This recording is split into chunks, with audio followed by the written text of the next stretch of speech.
Subscribe कीजिए कुंडलनी जागरण को और प्रेस कीजिए बेल आइकन को, जिससे कि आपको मिल सके हमारी लेटेस्ट वीडियो सबसे पहले। सत्य को खोजने वाले आप सब साधकों को हमारा प्रणाम।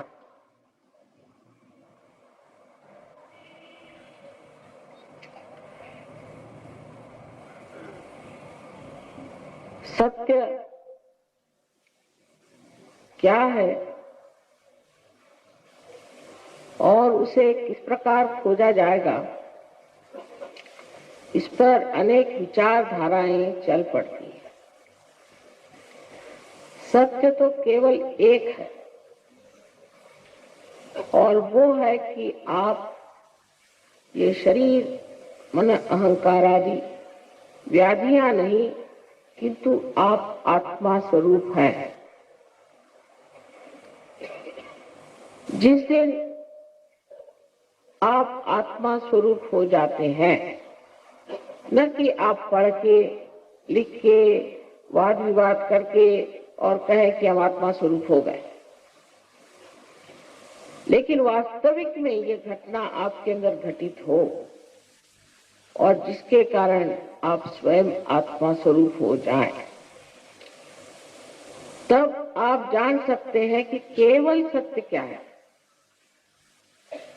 आजकल दुनिया में हम सोचते हैं कि ये आदमी अच्छा है, ये आदमी बुरा है, अपने मस्तिष्क से, दिमाग से।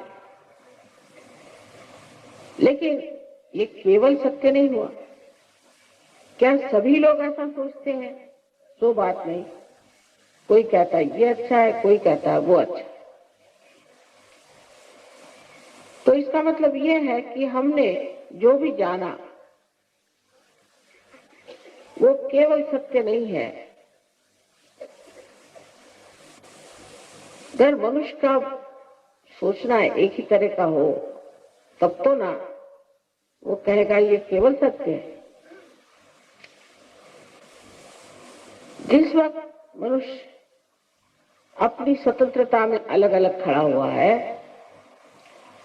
तो वो अपने अहंकार से भी और अपने पड़े हुए संस्कारों से इतना अभिभूत हो जाता है कि वो जो कुछ भी सोचता है उसी दृष्टिकोण से सोचता है। जैसे कहते हैं कि सावन के अंधे को सब हरा दिखाई देता। इसीलिए कबीरदास जी ने कहा है कि कैसे बतलाऊं सब जगह अंधा।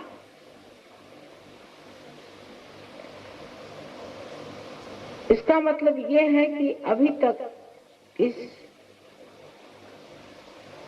मानव चेतना में हमने इस दशा में वो सूक्ष्म दृष्टि पाई नहीं जो कबीरदास जी ने पाई थी, जो नानक जी ने पाई थी, जो राम ने पाई थी, जो श्री कृष्ण ने पाई थी, जो संत साधुओं ने अपने देश में अनेक संत साधु हो गए। उत्तर से लेकर दक्षिण तक, पूरब से लेकर पश्चिम तक, जहां भी जाओ वहां अनेक सद्गुरु हो गए। आजकल के जमाने में तो सद्गुरु बहुत मुश्किल से मिलते हैं। अधिकतर तो जिन्हें कहा जाता है अगुरु या कुगुरु ही होते हैं, और सिवाय पैसा कमाने के वो कुछ नहीं जानते। किस तरह से लोगों को बेवकूफ बनाना है और पैसा कमाना है। एक सीधा सवाल अपने को करना चाहिए कि जिसको हमें पैसा देना पड़ता है वो हमारा गुरु नहीं हो सकता, वो तो हमारा नौकर होगा।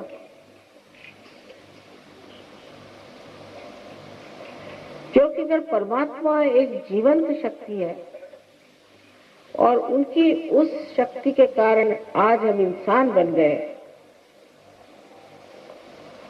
तो उस जीवंत शक्ति को आप किस तरह से कुछ रुपया पैसा दे सकते? आप सोचिए कि एक बीज अगर आप इस माँ के उदर में डाल दें तो वो अपने आप ही जागरूक हो जाता है और उसमें अंकुर आ जाता है। क्या आप इस माँ को कुछ रुपया पैसा देते हैं कि उस बीज को कुछ व्यायाम करने को कहते हैं? ये तो जीवंत क्रिया है और जीवंत शक्ति की ये जीवंत क्रिया है।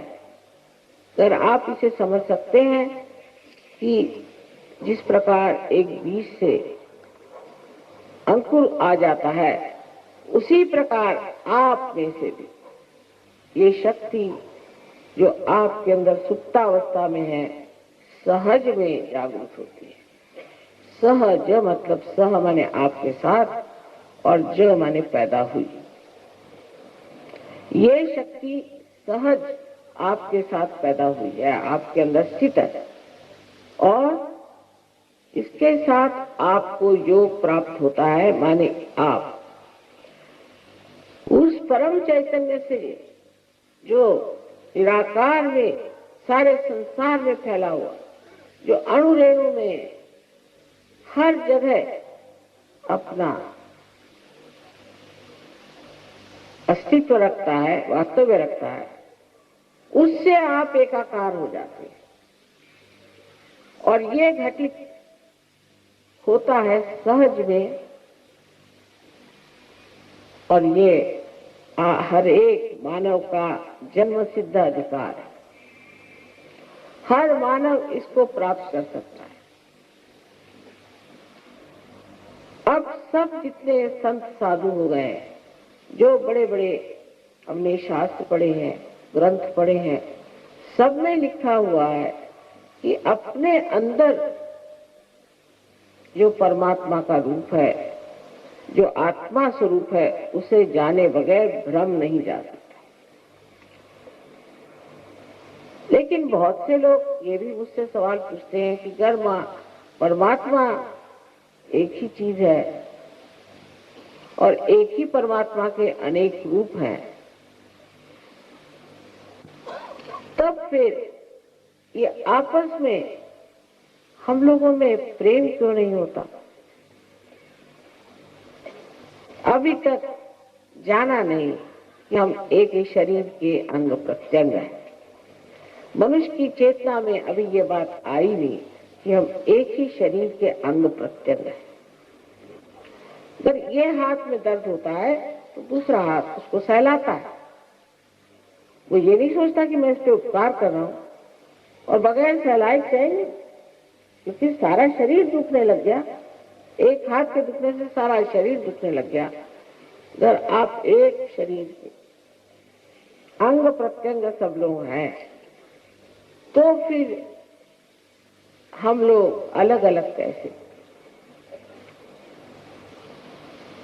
क्योंकि हम भूल गए एक बड़ी भारी बात जो हर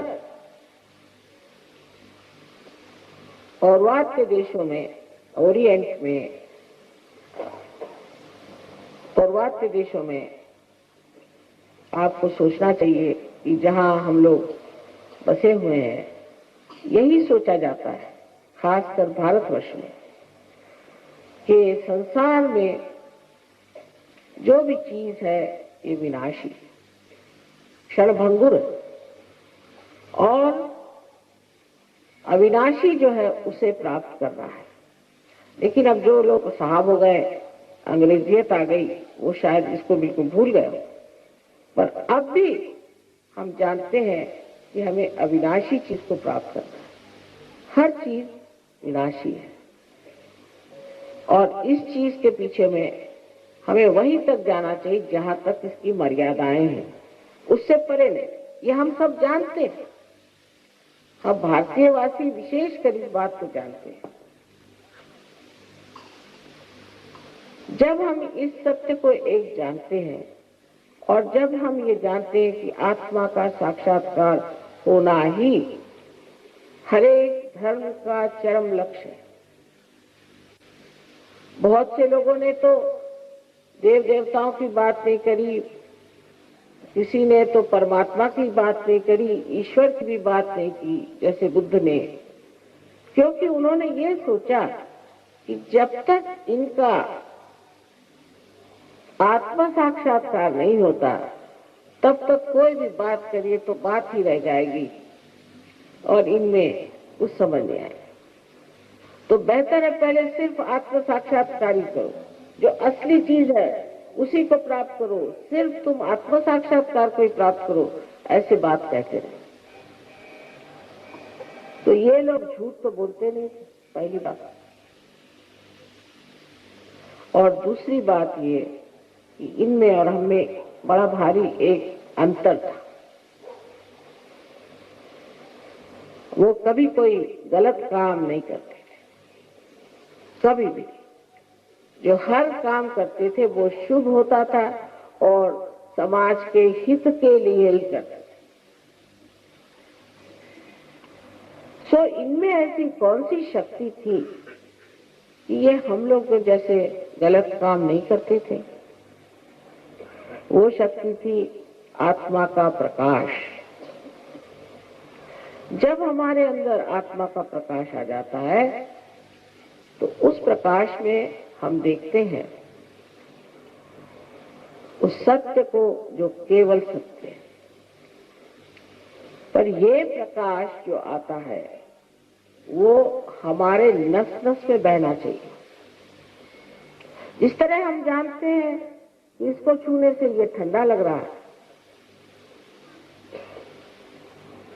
और अगर उसे छू ले तो गर्म लगेगा, उसी प्रकार हमारे उंगलियों पे पता होना चाहिए, उंगलियों पे पता होना चाहिए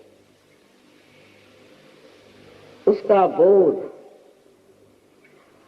उसका विद, जिससे वेद शब्द बना है, उससे जिसके इंग्लिश में नॉलेज कहते हैं, नोइंग, ग्नोस्टिक कहते हैं। जब तक ये घटित नहीं होता है, जब तक हमारी वो स्थिति नहीं आती है, तब तक हम एक भ्रम के चक्कर में न जाने क्या क्या करते रहते हैं।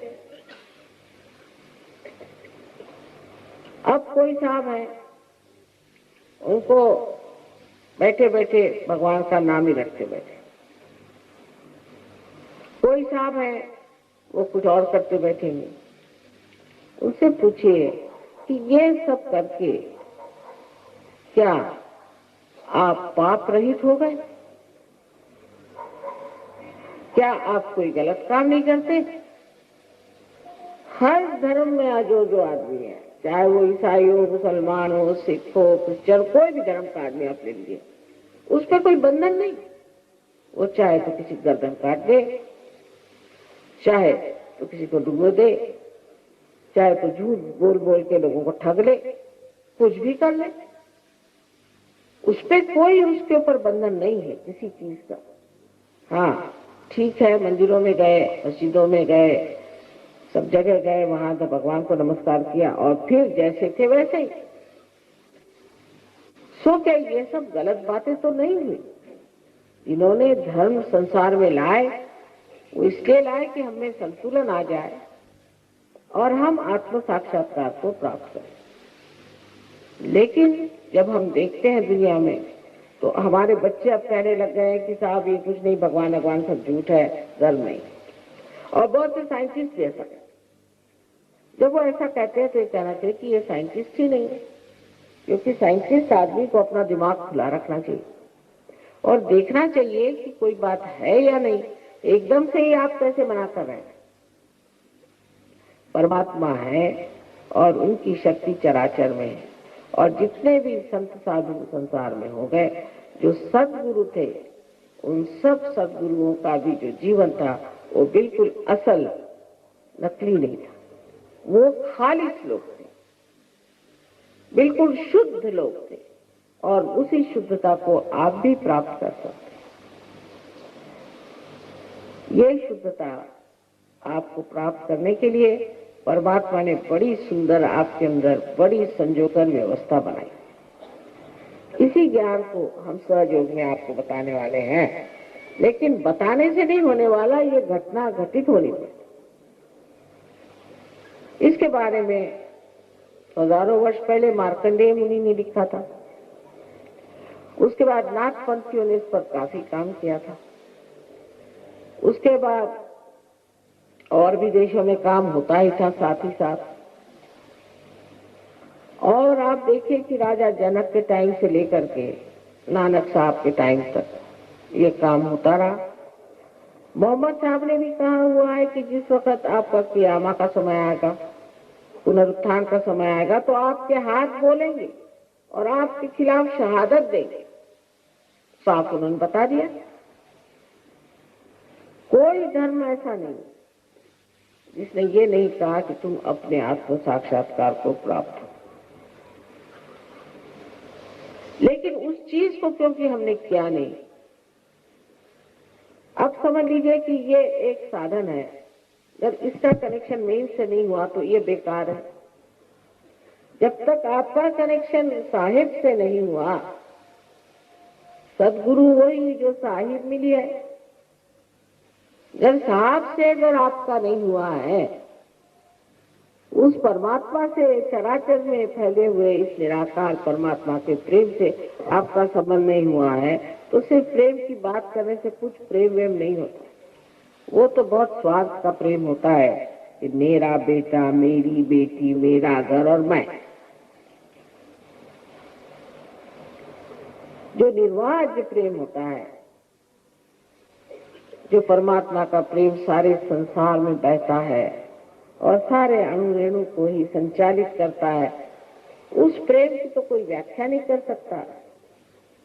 लेकिन आप जब उसमें नहा लेते हैं, जब आप उसमें स्वच्छ हो जाते हैं, जब आपके अंदर ये घटना घटित होती है, तो आपके अंदर भी वो शक्ति आ जाती है और आप में से बहती है वो चैतन्य की शक्ति। इसकी व्यवस्था की हुई है कि हमारे अंदर एक कुंडलिनी नाम की शक्ति है। इसके बारे में 12वीं शताब्दी में महाराष्ट्र में ज्ञानेश्वर जी ने बहुत स्पष्ट रूप से ज्ञानेश्वरी में बताया। कृष्ण ने भी ये बात थोड़ा छिपा कर पर कही, बहुत साफ, हमारे लिए तो बहुत साफ, कि उन्होंने ये कहा शुरू में कि तुम स्थित प्रज्ञ हो जाओ। स्थित प्रज्ञ माने जहाँ बैठे हैं वहीं आपके अंदर प्रकाश आ जाए, प्रज्ञ, प्रकाशित ज्ञान आ जाए। तो अर्जुन ने पूछा कैसे? कहने ये तो ज्ञान, ज्ञान माने जानना, जानना माने बुद्धि से नहीं। ये संत लोग को यूनिवर्सिटी में जाके पीएचडी वगैरह नहीं किए थे, जो इतने ज्ञानी लोग थे। ज्ञान माने अपने सेंट्रल नर्वस सिस्टम में आपको जानना पड़ेगा, मज्जा तंतु में आपको जाना पड़ेगा, ये ज्ञान। और फिर जब पूछा कि भाई कर्म की बात क्या, तो उन्होंने कहा कि कर्म करो, कर्म सब करना चाहिए, लेकिन सारा कर्म जो है वो परमात्मा के चरणों में छोड़ दो। ये देखिए कितना होशियारी से बताई हुई बात, ये हो ही नहीं सकता। हालांकि बहुत से लोग हैं वो किसी को मार डालते हैं तो भी कहते हैं मैंने मार तो डाला, कर्म परमात्मा पे छोड़ दो। कभी भी मनुष्य कर्म परमात्मा पे नहीं छोड़ता है। जो भी करता है सोचता है मैंने किया है, मैं इसका करता हूं। ये उसके अंदर से बात जाती नहीं दिमाग। कब जाती है? जब वो आत्म साक्षात्कारी हो जाता है, तब वो तृतीय पुरुष में बोलता है और कहता है ये हो रहा है, ये चल रहा है, ये बन रहा है।